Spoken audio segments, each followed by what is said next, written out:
ಹಿಂಗ ಯಾರ ತಾಟ್ನಾಗ ಅನ್ನ ಸಾರು ಹಾಕೊಂಡು ಕಲಸ್ಕೊಂಡ್ ತಿಂದಂಗ ಸೋನ್ ಪಾಪಡಿ ತಿನ್ನುದು ನೋಡಿರನ್ರಿ, ನೋಡಿಲ್ಲ ಅಂದ್ರ ನೋಡ್ಬಿಡ್ರಿ. ಯಾಕಂತಂದ್ರೆ ಇದ್ರ ಪೂರ್ತಿ ಕತಿ ಹೇಳ್ತೀನಿ ಬರ್ರಿ. ಸಂಜೆ ಮುಂದೆ ಬದ್ನಿಕಾಯಿ ಬಜಿ ಮಾಡಾಕ್ ಕುಂತಿದ್ದೀನ್ರಿ. ಈ ಬದ್ನಿಕಾಯಿ ಬಜಿ ಮಾಡಾಕ ಮೊದ್ಲೇಕ್ ಸಣ್ಣಗ ಹಿಂಗ ತೆಳ್ಳಗ ಬದ್ನಿಕಾಯಿ ಹಚ್ಕೊಂಡು ಒಳಗ ಹಸೆ ಖಾರ ತುಂಬಕ್ರಿ. ಹಸೆ ಖಾರ ಮಾಡೋದ್ರಿ ಹಸಿ ಮೆಣಸಿನ್ಕಾಯಿ ಉಪ್ಪು ಜೀರಿಗೆ ಹಾಕಿ ಹರ್ಕೊಂಡು ಹಿಂಗ ನಡು ಹಚ್ಚಿ ಇವ್ನ ರೆಡಿ ಮಾಡಿ ಇಟ್ಕೋಬೇಕ್ರಿ.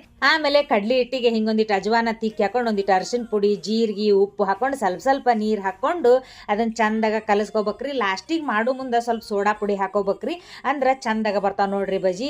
ಎಣ್ಣೆ ಚಂದಾಗ ಕಾದತಿಲ್ ನೋಡ್ಕೊಂಡು ಮಾಡಿಟ್ಟಂತಹ ಬದ್ನಿಕಾಯಿ ಹೋಳನ್ ಇದ್ರೊಳಗೆ ಕರೆದು ಬಿಟ್ರ ಬದ್ನಿಕಾಯಿ ಬಜಿ ರೆಡಿ ಆಗಿಬಿಡ್ತಾವ್ರಿ. ಬದ್ನಿಕಾಯಿ ಬಜಿ ಮಾಡ್ಬೇಕಂತ ಅನ್ನೋರಾಗ ನಾವು ಸೋನ್ ಪಾಪಡಿನೂ ತಿಂತೀವಂದ್ರಿ. ಸೋನ್ ಪಾಪಡಿ ತಿಂದ್ರ ಬಜಿ ಮಾಡೋದಿಲ್ಲ ನೋಡವ ಅನ್ನೆ. ಇಲ್ಲಿ ಮಮ್ಮಿ ನೀ ಬಜಿ ಮಾಡು ನಾವು ತಿನ್ನುದಿಲ್ಲ ಅಂತ ಹೇಳಿ ನಾ ಈ ಕಡೆ ಬಜಿ ಮಾಡಾಕ್ ಕುಂತಿದ್ದೇನ್ರಿ. ಸಣ್ಣಗ ಕೋಲಾಗ ಹೊಕ್ಕ ಸೋನ್ ಪಾಪಡಿ ಡಬ್ಬಿ ಓಪನ್ ಮಾಡಿ ಹಿಂಗ ಸೋನ್ ಪಾಪಡಿ ತಿನ್ನಾಕ್ ಕುಂತಿದ್ರು ನೋಡ್ರಿ. ನೀವು ಯಾರ ಸಣ್ಣವ್ರಿದ್ದಾಗ ಹಿಂಗ್ ಮಾಡಿರನ ಕಮೆಂಟ್ ಮಾಡಿ ತಿಳಿಸ್ರಿ. ಮುಂದಿನ ವಿಡಿಯೋದಾಗ ಮತ್ತ